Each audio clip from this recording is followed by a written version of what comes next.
Good day. For Bible, I would like to begin by going over this paper, Ahab the Awful, that you did over the weekend. This paper is a great review of the things that we learned about King Ahab last week. Let's see if you remembered these things well. 1 Kings 20. Ahab was king over Israel.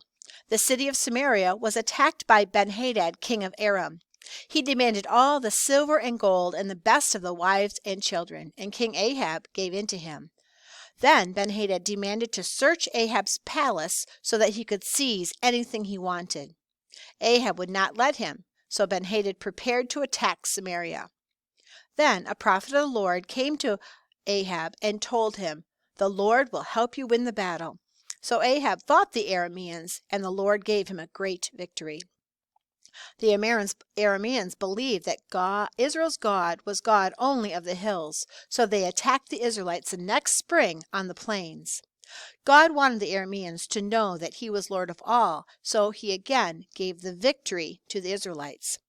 Benhadad ran away and hid. His officials said, "We have heard that Israel's king is merciful. Perhaps he will spare your life."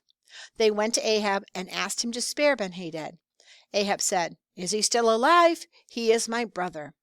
Benhadad and Ahab made a treaty, and Ahab set Benhadad free. God was angry with Ahab. God had helped Israel defeat the Arameans, but Ahab had let Benhadad go free. Ahab would die because of this disobedience. And now the second part, the story from 1 Kings 21. Naboth had a vineyard that Ahab wanted. When Naboth refused to sell it to him, Ahab became angry.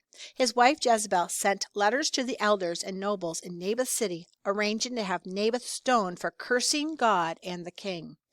Ahab then took the vineyard. Elijah told Ahab that God would punish him for murdering Naboth. And the final story we had last week from 1 Kings 22. Ahab asked Jehoshaphat, king of Judah, to help him fight against Ramoth Gilead.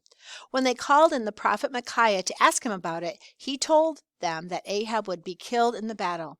Ahab said, "Take Micaiah and put him in prison, and give him nothing but bread and water until I return safely from battle." But King Ahab was wounded during the battle and died. Later the dogs licked up his blood, just as the Lord had declared.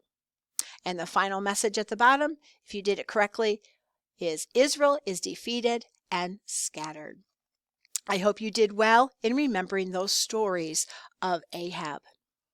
This ends part 1 of Bible Today.